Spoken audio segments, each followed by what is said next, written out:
More information about Professor Golam. He's not only a leader, he's a statesman as well, and he's an author who authored more than 50 books on Islam and on the Prophet ﷺ, for those of you who want to get some more information. Whenever Prophet made that clarion call to obey only Allah, then opposition started. So, this through madrasas, ulama are produced. It is Islamic khidmat, it is Islamic service, no doubt. Tablighi Jamaat Islamic service, no doubt. In the same way,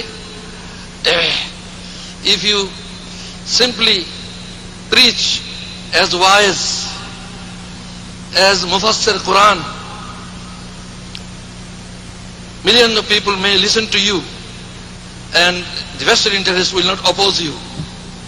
But the moment you want to establish Islamic law, the moment you want to establish Islamic government and Islamic state, then vested interest of all kinds, political, economic, cultural, social, and even the religious leadership will oppose you.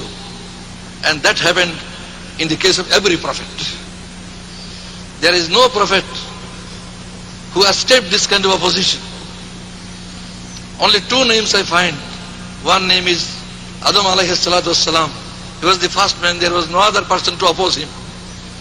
The second name is Hazrat Sulaiman alayhi salatu wassalam. His father Daud alayhi salam, through long struggle, established Islamic state in Palestine. And his son Sulaiman alayhi salam was also a prophet.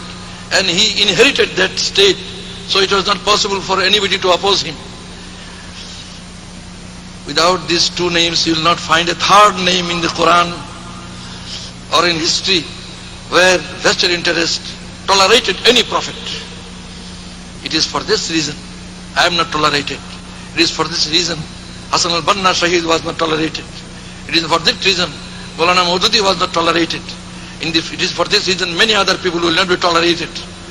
It is quite natural. Alhamdulillah, in Bangladesh, Islamic movement is going on, and it is opposed as it should be. And because of this opposition, we are confident that we are on the right track. I request you all to pray to Allah so that Islamic movement succeeds everywhere, wherever Islamic movement is going on. Alhamdulillah, throughout the world, Islamic movement is going on. In my country also, Islamic movement is proceeding towards progress. And I request you to make special prayer for Bangladesh, because Bangladesh is a small country, geographically isolated from the whole Muslim world. From Pakistan to Algeria, you will find Muslim countries. From Nigeria to Central Asia, you will find Muslim countries geographically contiguous. But Bangladesh is a country surrounded by not a friendly country. And near about Bangladesh, there is no Muslim country. There is another block of Muslim countries from Malaysia to Indonesia, Brunei, etc. But this is a small country of 55,000 square miles only, with 120 million people. And of 120 million people, over 100 million are Muslims. The second largest Muslim country in the world. The highest number of Muslims being in Indonesia. With these words, we request to you to pray for Bangladesh specially, to pray for all. But I demand special prayer for Bangladesh because it is isolated from the whole Muslim world. And there are many historical reasons for which it is very difficult to establish Islam in Bangladesh. But there are Muslims who are very much devoted, and let us hope that if we try to follow Muhammad sallallahu alaihi wasallam in practicing Quran as he did,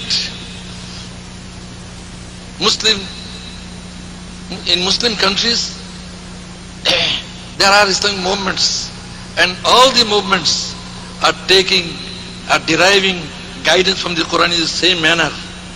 And I will request everybody to join Islamic movement, whether in this country or his country of origin. Unless you join Islamic movement, you try to establish Islam, try to establish Islamic government and Islamic state, you will not be able to follow Quran as exemplified by Prophet Muhammad sallallahu alaihi wasallam. At the end, I must say, as Brother Nasim also said, Prophet Muhammad sallallahu alaihi wasallam, he exemplified Quran. He was embodiment of Quran. He was living Quran. He was real Quran. The book of Quran, you cannot understand from this book anything. You will be misguided if you don't try to understand Quran through the life of Prophet Muhammad sallallahu alaihi wasallam. If you separate the Quran from the 23 years movement of Prophet Muhammad sallallahu alaihi wasallam, you will not only be misguided, you will not be able to understand even what is Quran. Many verses will give you no meaning unless you try to study Quran from the life of the Prophet. These 23 years of life of Prophet, it is the real Quran, and he is the real Quran, the living Quran, the actual Quran, Quran in practice. Assalamu alaikum wa rahmatullah. Allahu Akbar. Allahu Akbar.